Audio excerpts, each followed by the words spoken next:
Assalamu alaikum, comment allez-vous? J'espère que vous allez bien. Aujourd'hui, nous allons continuer sur le chapitre Comment bien faire la prière. Et le sujet d'aujourd'hui est qu'est-ce qui annule le wudu, c'est-à-dire la petite ablution. La semaine passée, nous avons vu comment faire la petite ablution, le wudu. Et aujourd'hui, on va voir qu'est-ce qui annule la petite ablution, le wudu. Donc, c'est ça le sujet d'aujourd'hui. Tout à l'heure, je vais vous mettre le test et nous allons commencer le sujet. Donc, je vais vous mettre le test. Donc, c'est le test qui est là. On va commencer. Bismillahirrahmanirrahim. Alhamdulillahi Rabbil Alamin. Ashhadu an la ilaha illallah wa la sharika lah. Wa ashhadu anna Muhammadan abduhu wa rasuluh. La louange est à Allah, le Seigneur des mondes, et que l'honneur et l'élévation en degré soient accordés au prophète Muhammad sallallahu alayhi wa sallam, et nous demandons à Allah qu'il nous fasse apprendre de ce que nous ignorons, qu'il nous fasse nous rappeler de ce que nous avons oublié et qu'il nous augmente en connaissance. Et nous demandons à Allah qu'il nous accorde une intention sincère dans l'apprentissage de la science de la religion ainsi que dans son application. Donc, qu'est-ce qui annule le wudu? La petite ablution, c'est-à-dire la petite ablution. Parmi les causes d'annulation du wudu, il y a tout ce qui sort des orifices inférieurs, comme l'urine, les selles ou les gaz, sauf le mani, c'est-à-dire le sperme. Donc, à quel moment on doit refaire la petite ablution? À quel moment la petite ablution est annulée? Quand quelque chose sort d'un des orifices inférieurs.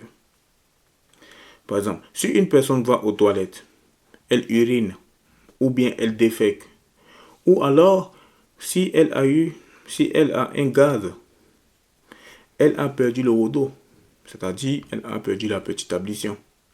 Donc, si elle a perdu le wudu, elle ne peut plus faire la prière comme ça.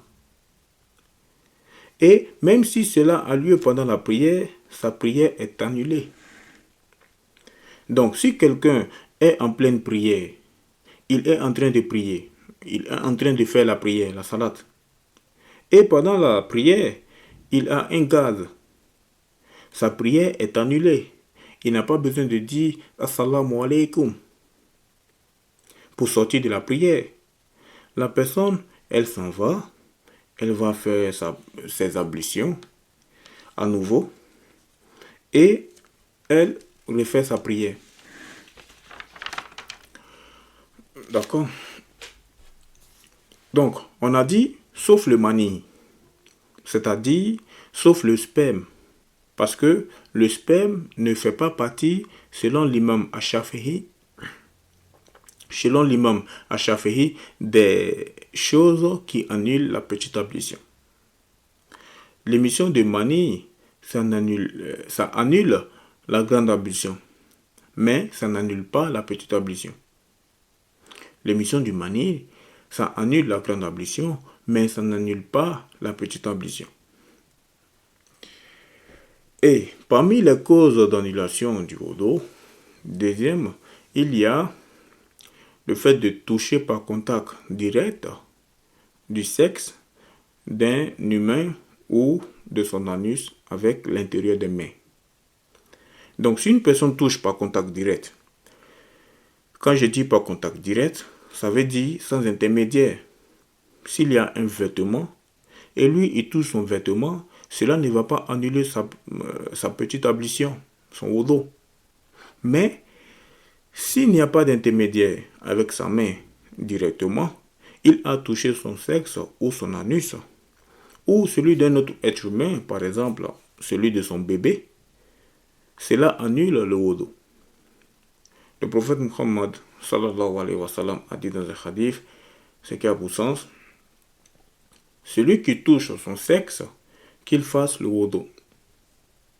Donc, quand on parle du sexe, les testicules n'en font pas partie. Toucher les fesses d'un être humain ou toucher le sexe ou l'anus d'un animal n'annule pas le wodo. Les savants ont bien précisé que ce qui annulait le wodo, c'est le fait de toucher avec l'intérieur des mains, par contact direct, le sexe ou l'anus d'un être humain. Ce qui annule, c'est le fait, c'est le contact direct, sans intermédiaire, sans qu'il n'ait un vêtement entre les deux, avec l'intérieur des mains, ainsi le contact avec le dos de la main, ou à travers une chose qui empêche le contact direct, n'annule pas le wodo. N'annule pas le wodo. Donc, c'est quoi l'intérieur des mains? C'est quoi? C'est la partie en contact des deux mains. Lorsqu'on pose le plat de la main sur l'autre, en appuyant légèrement et en écartant les doigts. Donc, ce que tu vois quand tu fais cela, ce n'est pas l'intérieur des mains.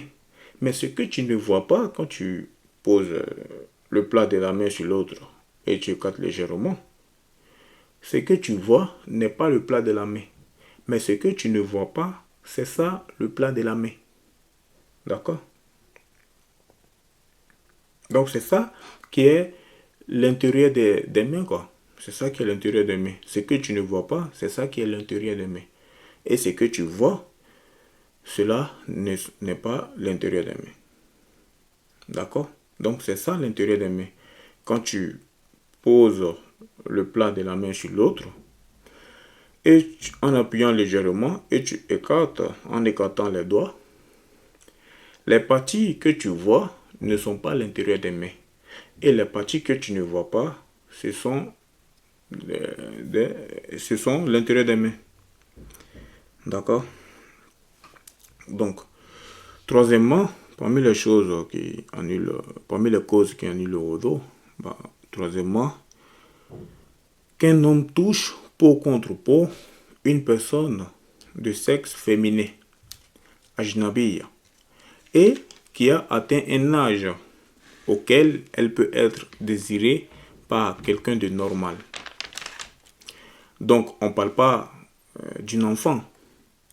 Une enfant qui n'a pas encore atteint l'âge auquel elle peut être désirée par quelqu'un de normal, le fait de la toucher n'annule pas le wodo. Et inversement, le fait qu'une femme touche peau contre peau une personne de sexe féminin, ajnabi, et qui a atteint un âge auquel il peut être désiré par quelqu'un de normal, cela annule la petite ablution. Ça veut dire quoi, ajnabi?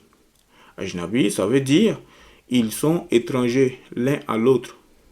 Ils pourraient se marier. Ce n'est pas impossible qu'ils se marient l'un à l'autre. Ils ne sont pas inépousables à jamais. C'est cela des personnes qui sont ajnabi. On ne parle pas de sa propre sœur. Et pour une femme, on ne parle pas de son propre frère, qui est inépousable à jamais. Mais une personne qui est ajnabiya,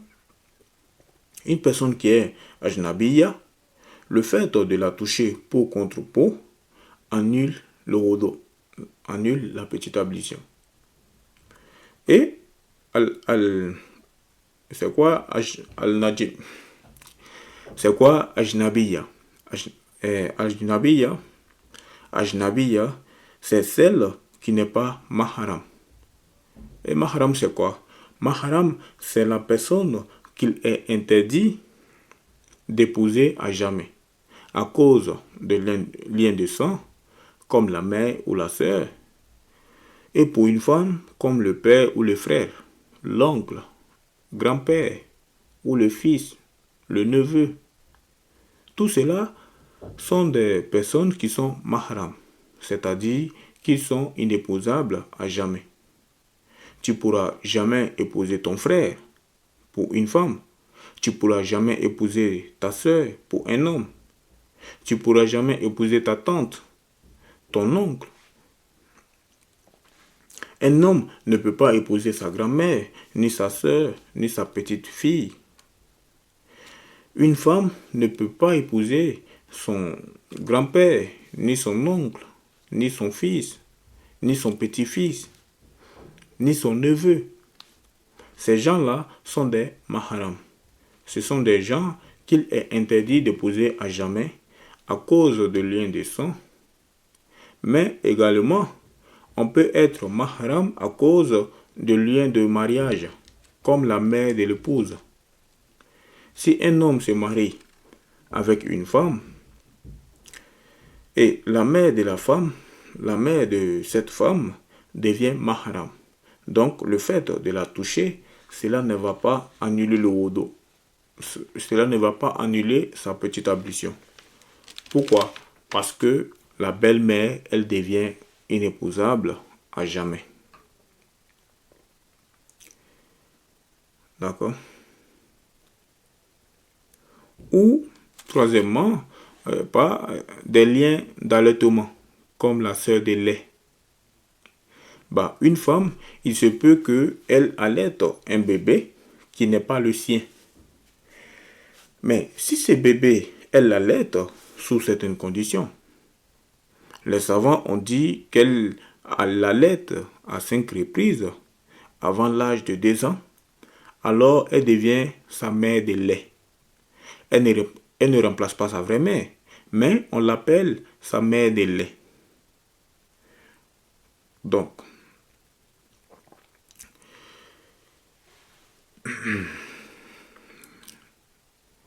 Donc la mère de lait, elle devient mahram également.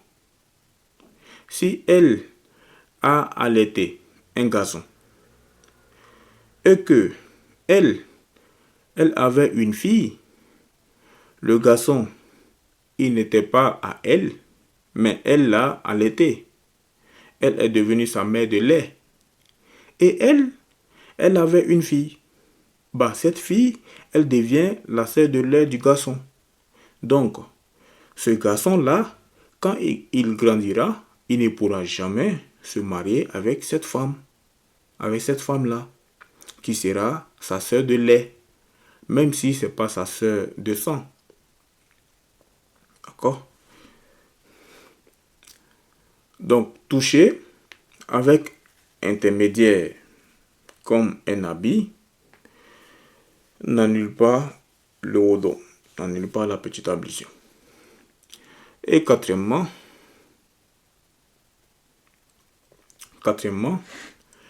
la perte de conscience, sauf le sommeil de celui qui est bien calé sur son postérieur. Sauf si on s'endort assis, bien calé sur le postérieur. Donc, celui qui a perdu conscience, par la folie par exemple, la crise d'épilepsie, ou l'ivresse, ou le sommeil, son wudu est annulé.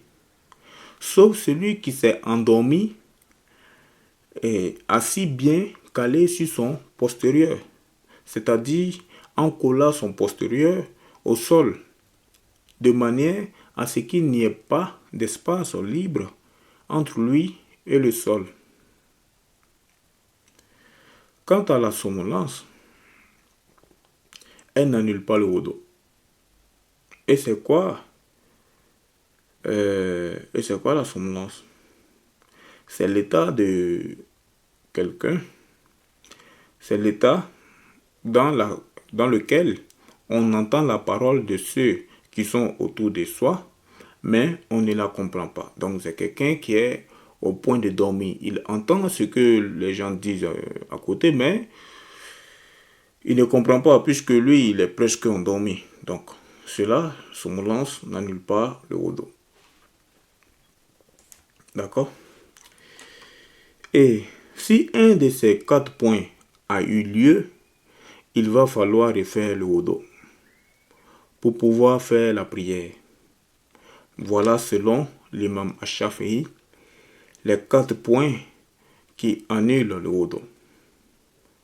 Ce qui est compris de cette règle-là, c'est que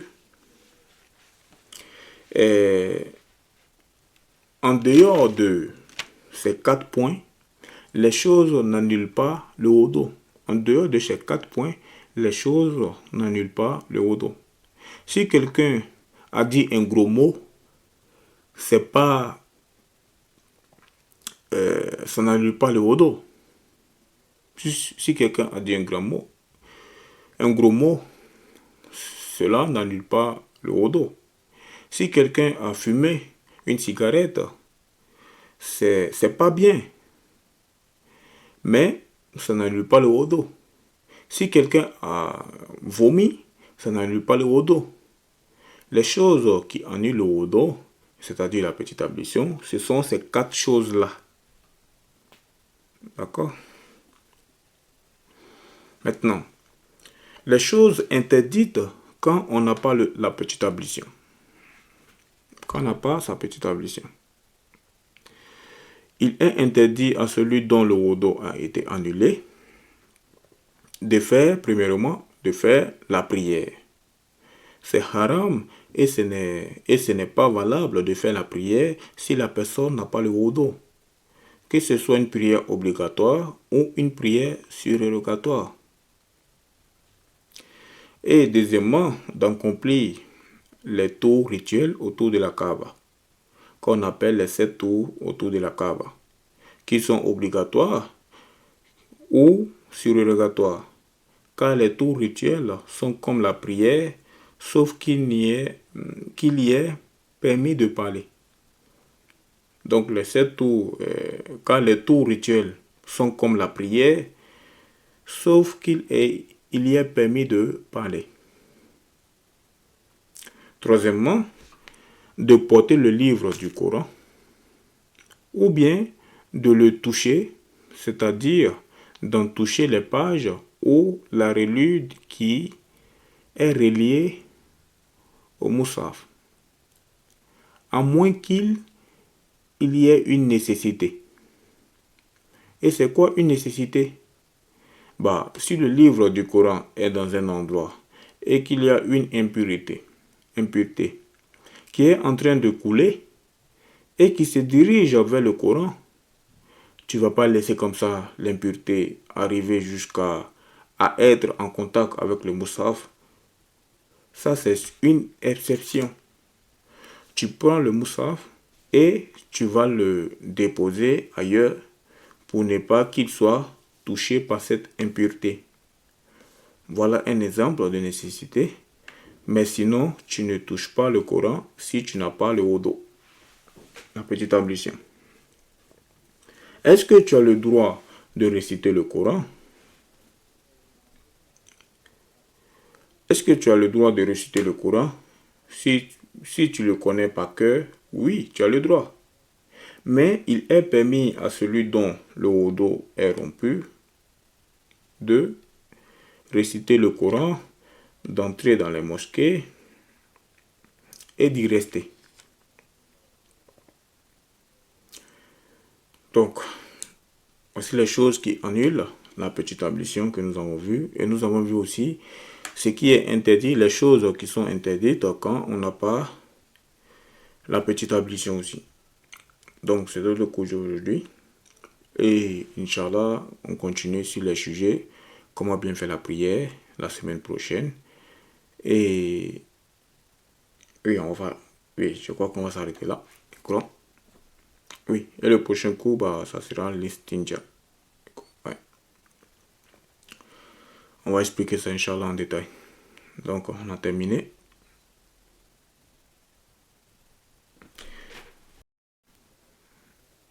Et voilà, donc, on a vu le sujet. Qu'est-ce qui annule la petite ablution et qu'est-ce qui est interdit de faire quand tu n'as pas la petite ablution. Et voilà, nous avons terminé.